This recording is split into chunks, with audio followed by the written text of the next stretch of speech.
the investigation into the apparent assassination attempt of former President Donald Trump. The FBI has said Trump was the target of what appears to have been a planned assassination at his West Palm Beach, Florida golf club. Now, that suspect, Ryan Wesley Routh, appeared in federal court today where he was charged with possession of a firearm by a convicted felon and possession of a firearm with an obliterated serial number. So more charges are possible. Court documents also revealing today that Routh was camped outside of the golf course for nearly 12 hours, lying in wait before he was spotted by the Secret Service. Now, it does not appear that the suspect fired any shots at the former president and that the only gunfire came from the Secret Service. Let's listen now to Sheriff Rick Bradshaw of the Palm Beach County Sheriff's Office. Which is the U.S. Attorney, FBI, Secret Service. We're going to give you everything that we have. We're going to give you the latest updates. They're going to tell you what's going on with the investigation, everything. And then we're going to do a limited amount of questions. So make them good, all right? Don't get into what if and all this. Get legitimate questions. We got it? Yes, sir. Okay, everybody ready? Yes, sir. Okay. We're here today to give an update on the investigation in regards to the incident at Trump International. With me is the U.S. Attorney, the FBI, and the Secret Service. Just to give you a little information, as you well know, the road down there on Summit is still blocked off. It will be blocked off probably for the remainder of today and probably a good portion of tomorrow until some of the investigative things need to be done and finished. But we're accommodating people in and out, getting them to the library, getting them to the post office, so the public is not going to be that far inconvenienced. The security level at Mar-a-Lago is the highest it can possibly be now. The road closures are back in place and will remain there. The checkpoints are in place. And my commitment to the Secret Service is to give them every possible resource from PBSO. Once they determine the level of security that they need, they will get all the resources possible. So having said that, I'll let you talk to the U.S. Attorney. Thank you, Sheriff.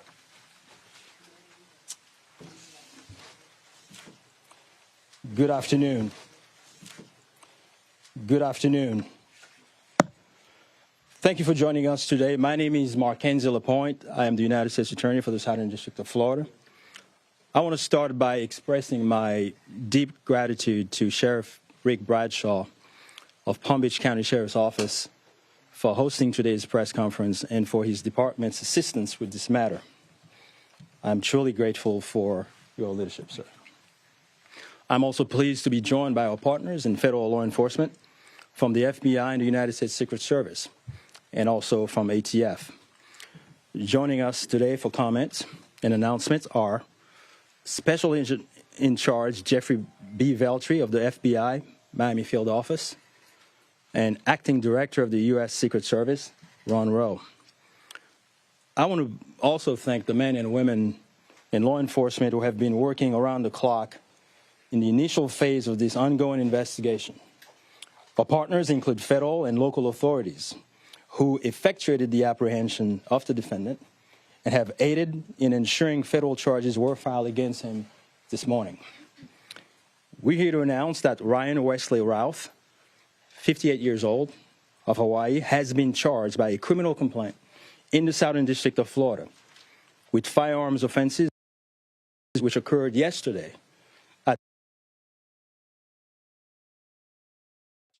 with possession of a firearm by a convicted felon and possession and receipt of a firearm with an obliterated serial number. He had his initial appearance today before Magistrate Judge Ryan McCabe in the federal courthouse in West Palm Beach. According to the allegations in the complaint, a U.S. Secret Service agent walking the golf course perimeter saw what appeared to be a rifle poking out of the tree line. After the agent fired a service weapon in the direction of the rifle, a witness saw a man later identified as Routh fleeing the area in the tree line. Routh was later apprehended by officers from the Martin County Sheriff's Office in coordination with the Palm Beach County Sheriff's Office. The complaint alleges that in the area of the tree line from which Routh fled, agents found a digital camera, a backpack, a loaded SKS-style rifle with a scope, and a black plastic bag containing food. The serial number on the rifle was obliterated. According to the complaint, Routh was convicted of felonies in North Carolina in December 2002 and March 2010, and therefore was prohibited from possessing a firearm. The FBI is leading this investigation, this ongoing investigation.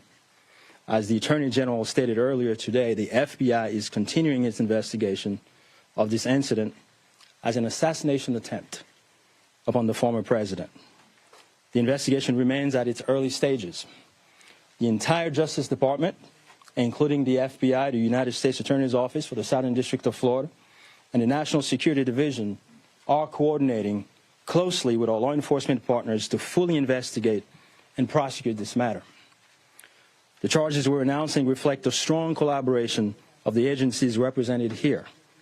The U.S. Attorney's Office, the Department of Justice, would be unable to carry forth our mission without the invaluable assistance of our federal, state, and local law enforcement partners. I would like to thank the Bureau of Alcohol, Tobacco, Firearms, and Explosives, and we have Chris Robinson here, Special Agent in charge, and your Secret Service for the invaluable assistance they are providing, they have been providing. I would also like to recognize the Palm Beach County and Martin County Sheriff's Offices for apprehending the defendant. Again, without the local authorities to assist in those things, it would be literally impossible to accomplish the things we're able to accomplish on the federal side. I want to personally express my gratitude to the attorneys with the U.S. Attorney's Office for the Southern District of Florida and the Counterterrorism Section of the Justice Department's National Security Division for their nonstop work over the last 24 to 30 hours. Together, we will continue to work tirelessly to ensure accountability and the pursuit of justice. At this time, I will invite FBI Special Agent in Charge Jeff Veltri to the podium. After Special Agent in Charge Veltri completes his remark, Acting Director of the U.S. Secret Service, Ron Rowe, will provide remarks before we open the floor for a few questions. On our end, given that this is a pending matter before the court and the investigation is ongoing, all comments will be limited. Thank you very much. Jeff.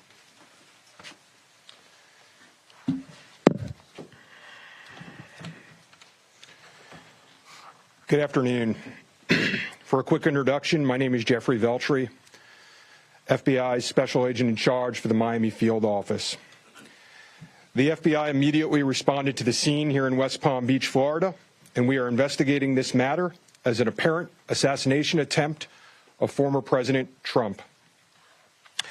We view this as extremely serious and are determined to provide answers as to what led up to the events which took place. I want to emphasize we're just a little over 24 hours into this investigation, so we're going to provide as much as we can publicly while our investigation is still ongoing. We must also stress that the United States Attorney's Office is pursuing charges, and that limits some of the details that we can discuss publicly. Yesterday afternoon, Martin County Sheriff's Office took custody of Ryan Routh, and he was transported back to Palm Beach County Sheriff's Office. Our FBI agents then attempted to interview him, and he invoked his right to an attorney. In the last 24 hours, the FBI and our partners have been dedicated to investigating the incident and utilizing all available resources. These efforts have included our investigative team and the United States Attorney's Office for the Southern District of Florida, in conjunction with DOJ's National Security Division, are actively working hand in hand to pursue and subsequently execute search warrants. Thus far, the warrants include a video recording device, subjects' cellular devices, a vehicle, and other electronic devices located at previous known addresses. We are coordinating with the United States Secret Service to complete numerous interviews of agents on scene. We have also interviewed 7 civilian witnesses at the scene, and that is just the beginning. Our FBI's Honolulu and Charlotte field offices have initiated interviews of several family members, friends, and former colleagues of the subject. FBI has deployed several specialty teams and assets from FBI headquarters and our lab division in Quantico to include evidence and critical incident response personnel. The evidence response team is collecting and processing multiple evidentiary items. These range from the rifle, which is an SKS model with a scope and obliterated serial numbers, to 2 bags, the subject's electronics, and what appears to be ceramic tiles. DNA has also been collected from those items, which are being sent to Quantico for testing. We will also process the subject's vehicle for evidence. The Cellular Analysis Survey Team, what we refer to as CAST, conducted thorough analysis of the subject's cellular device locations. The CAST analysis aligns with witnesses' account of the subject's presence at the scene both before and around the time of the incident on September 15th. More specifically, we're continuing to conduct analysis and will be compiling the subject's movements in the days and months leading up to September 15th. Cellular data shows that the subject was in the vicinity of the golf course roughly 12 hours before the engagement with the United States Secret Service. Our investigative teams conducted a neighborhood canvass in an effort to collect and obtain relevant video footage. The subject had an active online presence, and we are going through what he posted and any searches he conducted online. In addition, we're going through media reports and public statements he made that he wanted to recruit Afghan soldiers and others to fight for Ukraine. The FBI has sent multiple requests to companies for returns on the subject's phone and social media accounts. We received several returns and are waiting on additional responses from other companies as well. Our investigative team is completing analysis of the returns and actioning leads as needed, and we anticipate continuing until the FBI knows the full totality of the subject's social media presence. By way of his background, in 2002, as the United States Attorney mentioned, the subject was charged and convicted in North Carolina for possession of a weapon of mass destruction. Law enforcement checks also revealed that from 1997 to 2010, the subject had numerous felony charges for stolen goods. I can also share with you that he was the subject of a previously closed 2019 tip to the FBI where it was alleged he was a felon in possession of a firearm. In following up on the tip, the alleged complainant was interviewed and did not verify, I repeat, did not verify providing the initial information. The FBI passed that information to local law enforcement in Honolulu. On behalf of the FBI, I would like to thank the Palm Beach County Sheriff's Office and Martin County Sheriff's Office for their incredible work in actioning the witnesses' information and rapidly apprehending the subject. I would also like to thank the United States Secret Service, the United States Attorney's Office for the Southern District of Florida, the Department of Justice's National Security Division, the Bureau of Alcohol, Tobacco, Firearms, and Explosives, and our FBI field offices in both Honolulu and Charlotte, who have been conducting additional law enforcement activity related to the subject. Your continued partnerships have been invaluable. Oftentimes in law enforcement, we tell citizens to be vigilant and aware of their surroundings. Yesterday, a citizen provided remarkable assistance, which led to the arrest of this subject. We appreciate the public's diligence in passing potential tips and information regarding the subject and this incident to the FBI. If you have any information, please call 1-800-CALL-FBI or go online to tips, that's tips.fbi.gov. With that, let me turn it over to the United States Secret Service Acting Director, Ron Rowe. Good afternoon, everybody. Yesterday afternoon, this country was reminded of the heightened and dynamic threat environment the United States Secret Service and its protectees face on a daily basis. Immediately following the assassination attempt of former President Donald J. Trump on July 13th, the Secret Service moved to increase assets to an already enhanced security posture for the former president. In the days that followed, President Biden made it clear that he wanted the highest levels of protection for former President Trump and for Vice President Harris. The Secret Service moved to sustain increases in assets and the level of protection sought. And those things were in place yesterday. At approximately 1:30 p.m., former President Trump was playing golf during an off-the-record movement to the Trump International Golf Course. A Secret Service advance agent supporting the front edge of the agency's layered approach to protection encountered an individual attempting to secrete himself in the woodline. This happened, the alleged gunman was on the public side of the fence near the 6th green. A layered approach of security is integral to the Secret Service's protective methodologies, and it's also the key to our success. As former President Trump was moving through the 5th fairway across the course and out of sight of the 6th green, the agent, who was visually sweeping the area of the 6th green, saw the subject armed with what he perceived to be a rifle and immediately discharged his firearm. The subject, who did not have line of sight to the former president, fled the scene. He did not fire or get off any shots at our agent. With reports of gunfire, the former president's close protection detail immediately evacuated the president to a safe location. The protective methodologies of the Secret Service were effective yesterday. The former president's protective apparatus allowed for the early identification of the threat and led to a safe evacuation. The increased assets directed by President Biden were in place yesterday. These included the counter-sniper team elements, counter-surveillance counter-surveillance agents on the exterior, counter-assault teams partnered with local tactical assets from the Palm Beach County Sheriff's Office, and counter-unmanned aerial system elements. All of these entities were present yesterday. And while all of these assets were in place, as I've said publicly, we must satisfy the basic requirements of the Secret Service's protective methodologies. In partnership with local law enforcement, we did just that. And the agents' hypervigilance and the detailed swift action was textbook. And I commend them and our partners for an exemplary response in keeping former President Trump safe.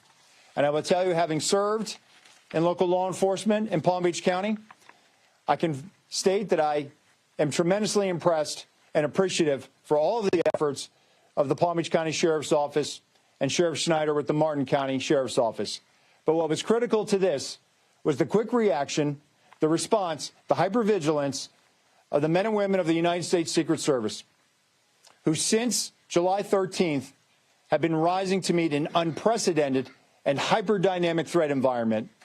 And they are rising to this moment, and I could not be more proud of them and the way they have executed, not only yesterday, but what they're doing today and what they are doing tomorrow and what they will always do, because it is their duty.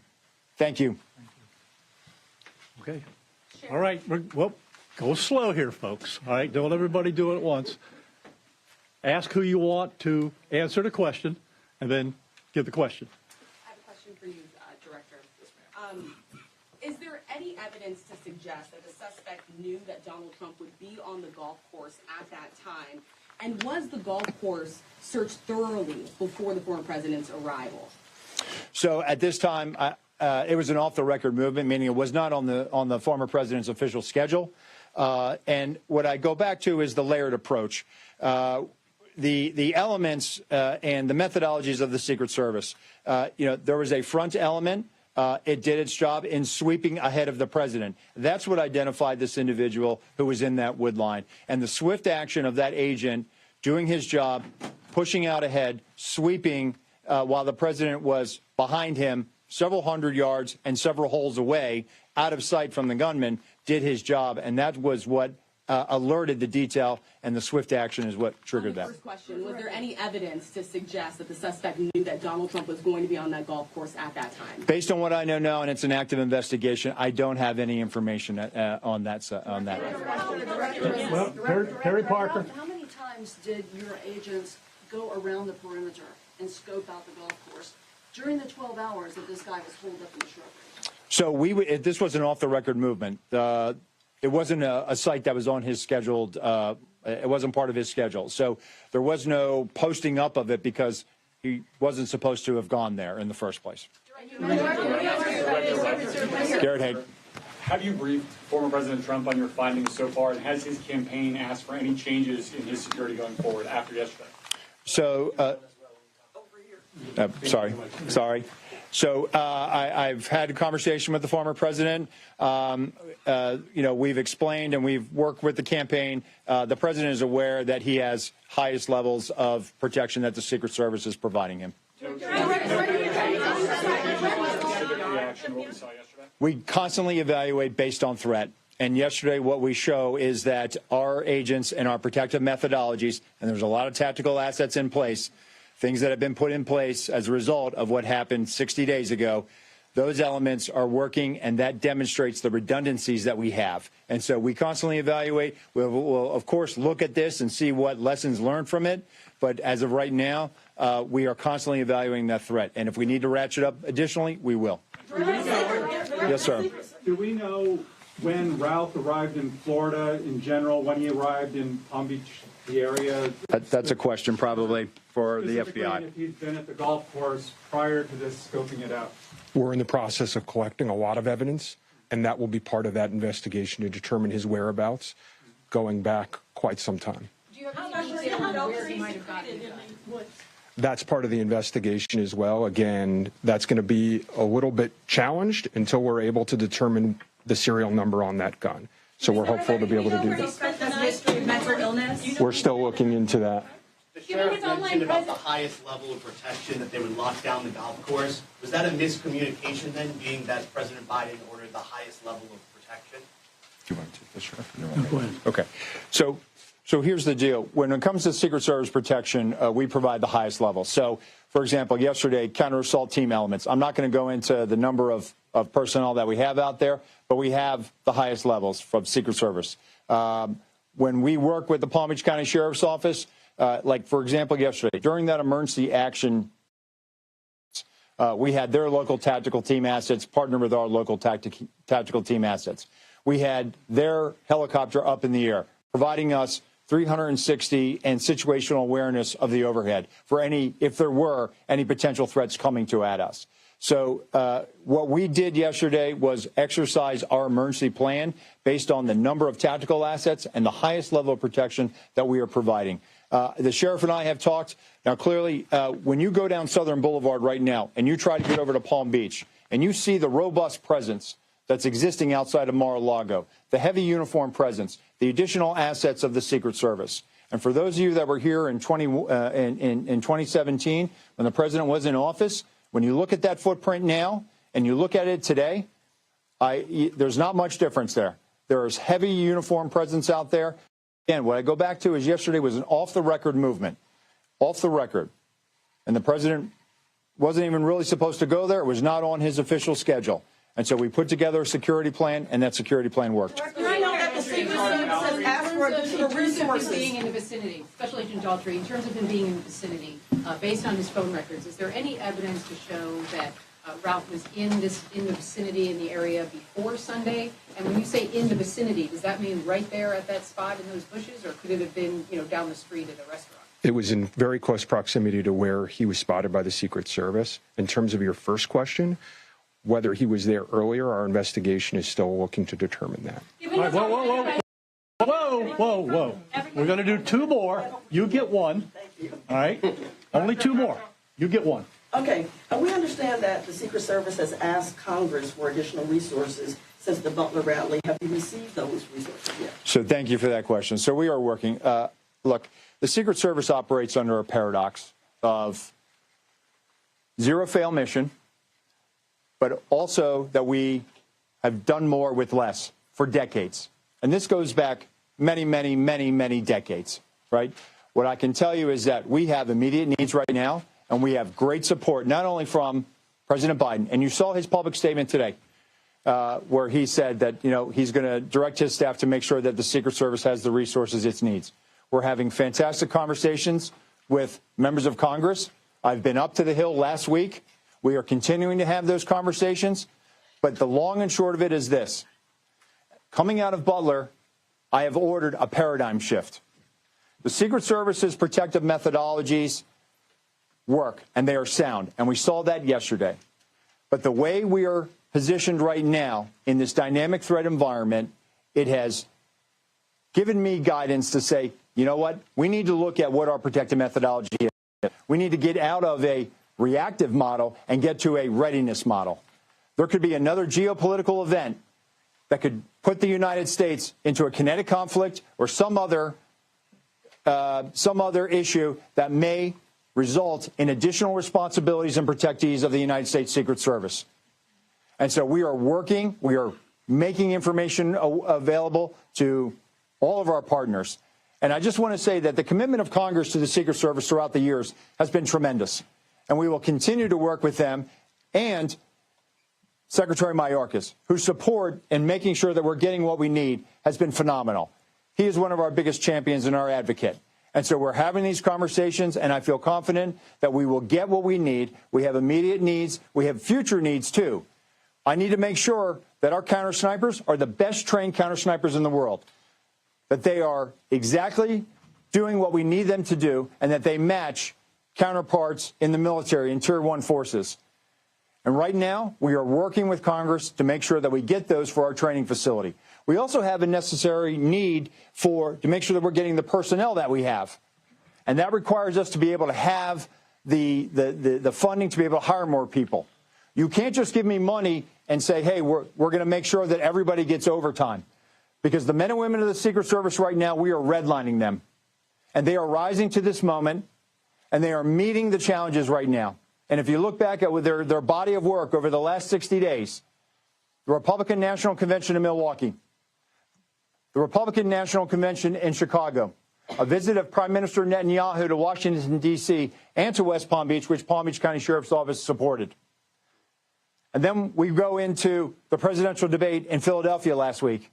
And for those in the media that have been to a national special security event, if you saw the National Constitution Center last week, what you saw was pretty much a mini national special security event with the number of assets that were on that perimeter. And so our folks are rising to this moment, but it requires all of us to be able to have good conversations and make sure that we're getting the Secret Service where it needs to be. And I'm confident that we will achieve that because we don't have an alternative. Success, we have to have it every day. We cannot have failures. And in order to do that, we're going to have some hard conversations with Congress, and we're going to achieve that. Last question, one more. The special agent in charge of the FBI, Yes, sir. did he act alone? Did he have some kind of help? At this point, we're still exploring that, investigating that. Our investigation will determine that. We do not have information that he's been acting with anyone else at present. Do we know how long he's been in Florida when he arrived? Oh, you snuck one in there. At this point, the question. Our investigation is still determining that. Thank you. Anyone seen him? All right. Anyhow, that's it. We're not going to do any more. All right, you got a lot of information there. The last thing I will tell you is, like the director of the Secret Service says, you know, the president called me last night, President Trump. He thanked me for everything that we did along with the Secret Service. He knows we work great together, and he feels safe. That's important because he is.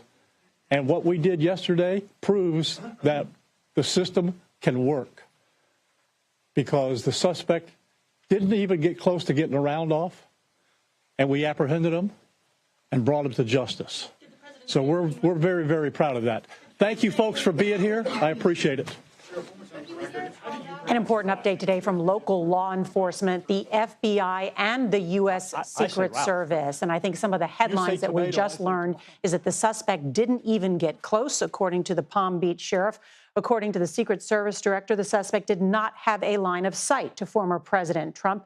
They have increased assets. They have been in place since that first assassination attempt. And the Secret Service director commending the agents that were on the ground for doing an excellent job. The Secret Service director, acting Secret Service director, praising the agents' hyper-vigilance and noting that they are in an unprecedented and hyper dynamic environment. Also, that he has ordered a paradigm shift, that they will no longer be reactive. They have to be ready because of the kinetic environment that may come, that it exists now and may come in the future. Lots of new information to dig through, and our CBS News national correspondent, Manuel Bojorquez, is at the federal courthouse in West Palm Beach, where the suspect was arraigned earlier today on these 2 federal gun charges. And Manny, we learned some interesting new details today. First, that cellular data about where this suspect at least has been in the last 24 hours and was apparently hiding out on that golf course, right? That's right. This is according to the criminal complaint that was attached to those 2 federal gun charges that were announced here at the federal courthouse today.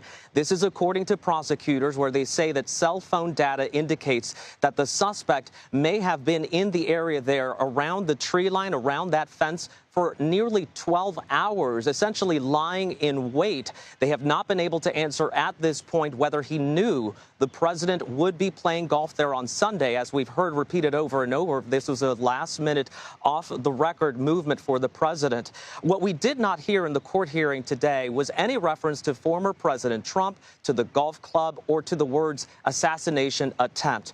All indications are at this point that, at least on the legal side, that these 2 federal charges are a starting point, a way to get him into jail and to keep him there as investigators continue to work up their case. And eventually they will hand down a superseding indictment, and that could contain additional charges about this alleged plot that they think he was trying to hatch up. I want to make a note about his demeanor, and it goes to what the sheriff of Martin County, just north of us here in West Palm Beach, where he was arrested, said yesterday, that it struck him how emotionless the suspect was when he was apprehended. They released some video of him being apprehended yesterday. In the courtroom today, he appeared relaxed and calm, and at one point, he was even smiling in conversations that he was having with the court-appointed public defender. Nora? Manny Bojorquez, yes, and we are showing this new video that has just come in of that moment of arrest of the 58-year-old suspect who was armed with an AK-47 style rifle. We've also learned that Secret Service found a camera, a backpack, a rifle, a scope, and food supplies in the area of this apparent assassination attempt. The question we heard asked several times, well, how did the suspect know that Donald Trump was going to be there on that golf course? Now, you heard the Secret Service director saying, well, it was a off-the-record movement. But according to our team that follows the Trump campaign, it is well known that Donald Trump golfs on days that he is off the campaign trail. So it really would only take someone to just assume that he would show up at one of his golf courses. This is something, as one person put it to me, it's one of the most consistent things that Donald Trump does is show up at a golf course, particularly one of his own. Let's bring in CBS News Chief Election and Campaign Correspondent Robert Costa. He is at the scene of the Trump International Golf Club in West Palm Beach. And Robert, I know you have been speaking with people inside the Trump team, but I think one of the interesting things is Donald Trump telling law enforcement, thank you, he feels safe. At the same time, he is blaming his opponent for what he calls the increased heated rhetoric. Is he coming out and saying that they're to blame for this? Good to be with you, Nora. He is, former President Trump, on social media and in private, I'm told, by some of his confidants, is expressing outrage toward President Biden and toward Vice President Harris, his opponent in the 2024 presidential election. And while what behind me is Trump International Golf Club in West Palm Beach is a crime scene right now, when we just heard from the officials, it's a retreat for former President Trump personally, as you noted. It's a place he goes to all the time when he comes down to Marjorie Merriweather Post's former house. Mar-a-Lago, now his home in club on the ocean just a few miles away. But this is also a political moment for the former president, and it comes at a very contentious moment for the country. Former President Trump is angry behind the scenes. He believes Democrats, especially President Biden and Vice President Harris, are creating an atmosphere of unrest around his candidacy. Now, Democrats, including some of the top ones in the country I've spoken to, disagree with former President Trump's assessment. They say former President Trump and his rhetoric should be curtailed at times from making some kind of extreme statements as they see it. So you have a very pitched moment where both sides in this presidential race are acrimonious, even though on the surface President Biden has said he has tried to reach out to former President Trump. And you have Vice President Harris saying on social media and in his statement, there's no place for violence in America. So while all the players here at some level are trying to move forward peacefully, there's a lot of anger, frustration, and no real comedy in terms of understanding or peace between the sides, at least politically speaking. It's an excellent point, and it's also a reminder that those in leadership positions, whether they are appointed or political, need to temper down some of the political rhetoric that is out there and note that political violence is never acceptable in the United States of America, and certainly in our democratic norms. It's just not acceptable to do this. Of course, when everybody has the right to vote, everybody has free speech and they can speak about their opinions, but violence is not acceptable. And of course, in the middle of all of this is our law enforcement, who is bearing the brunt of a lot of this work. And I want to bring in CBS News consultant and former U.S. Secret Service Deputy Director A.T. Smith, who joins us now. And A.T., you heard the acting director there, Rowe, speak and commend the Secret Service agents on the ground who did their job, who were out ahead. They apprehended the suspect, spotting him at first, firing off a shot before that suspect was never in the line of sight of the president. What else did you make from what we learned today? Well, I think that, as the acting director said, they did a phenomenal job in doing what they were supposed to do. An off-the-record movement actually plays to the benefit of the Secret Service because no one knows you're coming. It's not a public venue that has been announced where there's crowds and that sort of thing. And the way that generally operates, whether it is a former president or the sitting president, is that once you are at that location, you secure that location. And there not only should be this bubble created that moves 3 to 5 holes at a time along with him, but you also have perimeter security as well. And that is where the specialty teams come into play, particularly the counter surveillance units. Usually they're paired with local law enforcement. So you would have a Secret Service agent and maybe a deputy sheriff, and they would be on that outer perimeter. And so those are the folks that, are out and sort of the first eyes, if you will, to a certain degree. But certainly that advance agent who fired on this individual with his pistol, the working shift that I'm sure surrounded the former president and moved him. Obviously, we don't have any video of that like we did in Butler, but they all did an outstanding job. They did exactly what they were trained to do and what they train to do day in and day out. I do have to ask you, A.T., because I was listening to Fox News earlier, and one of the people suggested that the Secret Service is not doing its job.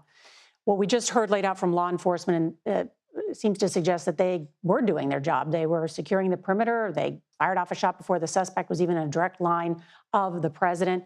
Is it possible to fully secure a golf course that is usually between 6 and 7 miles long and the perimeter? What do you make of some of this criticism that exists out there among some conservatives?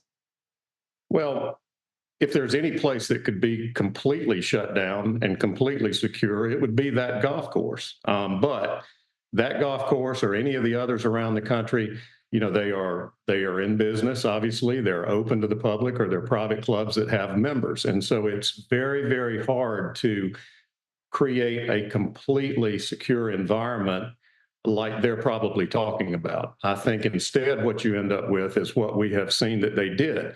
That is to create a bubble around the former president, move as he moves, do as much as they can to make sure there is no one ahead of him that would create a problem. And obviously that was the case yesterday, but they engaged that problem. And obviously now that individual's in jail. So I think it's a very hard thing to describe. It's not like a venue that's inside like a stadium or an auditorium where you can really control everything. This is a little different. And again, we'll have to see where the counter surveillance program was in terms of those outer roads and so forth. And there may yet be some criticism that is warranted, but that's what the FBI will uncover in their investigation. And then we'll see where that goes. A.T. Smith, formerly with the Secret Service, always excellent, and really appreciate your perspective as well. And as was noted, there has now been a special supplemental essentially asked from Congress to increase spending on the Secret Service in these coming weeks out of concern that they need more agents. They're already redlining many of these Secret Service agents, given the sort of dynamic environment that exists right now and a number of the security concerns, not only for protecting the President of the United States, the former president, but other of those who warrant and get this type of protection from our Secret Service. Our coverage will continue on CBS News 24/7, your local news, and then we're going to have full coverage tonight on the CBS Evening News. This has been a CBS News Special Report. I'm Norah O'Donnell in Washington.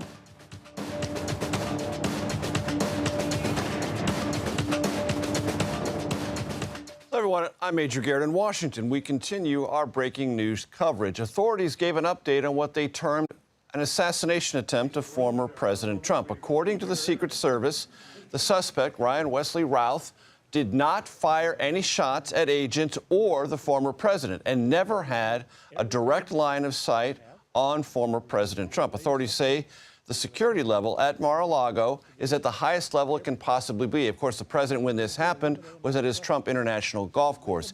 Anna Schechter is here with us in Studio 57. She is the senior coordinating producer for the CBS News Crime and Public Safety Unit. Always good to see you. Your impressions and your takeaways from what we just heard in this update from authorities. Well, the most interesting thing that I heard was that in 2019, the FBI got a tip that there was a felon in possession of a firearm, and this is referring to the suspect, Ryan Routh, and that local law enforcement looked into it, and there wasn't enough substantiation to do anything about it. So the fact that he was somewhat on the radar in 2019 is interesting, and that is new. Of course, they also talk about the 2002 and 2010 felony charges, and there were actually a slew of misdemeanors in between there, including a hit and run, resisting arrest. So he does have this checkered past. What we didn't really learn about today was his mental health motive. We still are where we were at yesterday in terms of knowing that he was passionate about Ukraine, for example, and his neighbors told our affiliate on Oahu that he had a sign on in his yard for the Democrat ticket. But we don't really know too much more than that. What was interesting that we learned today from the court documents was that he was hanging around for almost 12 hours in the bushes there in the vicinity of the Trump International Golf Course, and you saw the law enforcement agents there reiterating that and confirming that he was really staying in that same location where Secret Service noticed him, shot at him, and he was able to get into his car and drive away. So we didn't learn too much, but that 2019 tip to the FBI, that was interesting to me. Also, the FBI special agent in charge, Jeff Veltri, said that they're at this stage have developed no information to suggest that the suspect, Ryan Wesley Routh, had any other assistance. They're looking into that. Also said that he was questioned today, immediately invoked his Fifth Amendment rights against self-incrimination. So clearly that line of questioning met a barrier there under his constitutional rights. Exactly. And that he also, that is to say that Jeff Veltri, the FBI special agent in charge, said 7 civilian witnesses have already been met with by the FBI.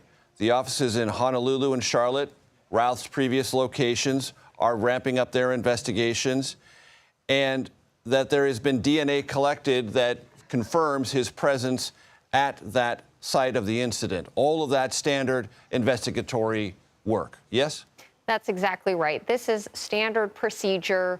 What they're doing is collecting as much information as they can to create a timeline. What was going on in the minutes, hours, and days leading up to this? And so the interviews with the eyewitnesses, those are important. There was that hero eyewitness that snapped the shot of the car and the license plate that helped local law enforcement apprehend him. They're also going to be interviewing all the other agents who were on the scene that day, including that Secret Service officer who noticed him. So this is part of the process. We're only a day out, so we're very early in this investigatory process.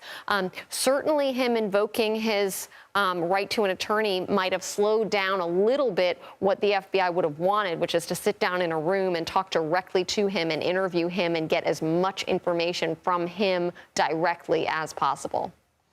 And in any way, shape, or form, Anna, does it surprise you that according to the cell phone data, which is the piece of evidence that the authorities are most relying on, that this suspect could have been in that space or that vicinity, and we don't know what vicinity exactly means, but basically in that area alongside the golf course for up to 12 hours?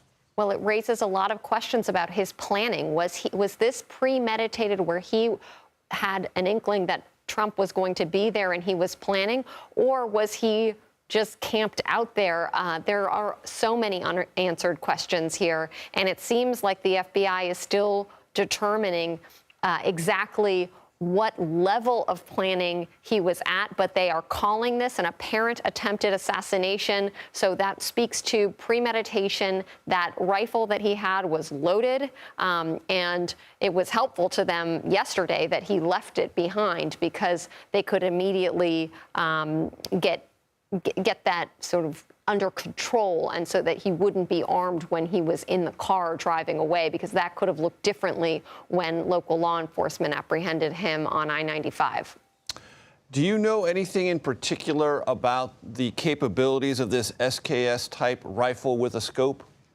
Well, this is an assault-style rifle, and so he was 300 to 500 yards away from where the president was golfing, but that is well within the range of a rifle like that. So that is partly why this is so alarming, and the law enforcement community is taking this so seriously.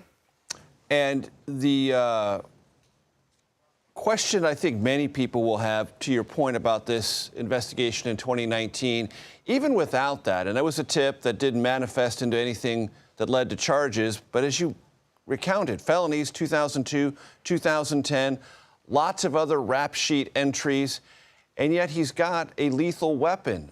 Lots of people are going to say, how does that even happen? Well, it just speaks to the loose gun laws in this country. Florida has pretty weak gun laws, but still, it's a federal offense if you are a felon to be in possession of a firearm in all 50 states, of course. So the trafficking issue is one that comes into play here, because we know that gun wasn't manufactured in Florida. So how did he get it? Did he drive it across state lines? Did a gun trafficker drive it across state lines? And did he purchase it in Florida? These are questions that remain unanswered, and we hope to learn the answers to those questions in the coming hours and days. And related to that, Anna, it's part of the legal term of art. Obliterated serial number just means it was essentially etched out or erased. Is that significant to you with what you were just describing?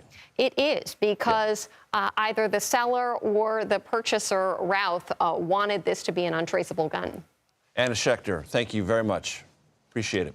We're going to take a quick break. I will be back at the top of the hour with more of America Decides, meaning we'll start America Decides right at the top of the hour. That's next. You're streaming CBS News 24/7.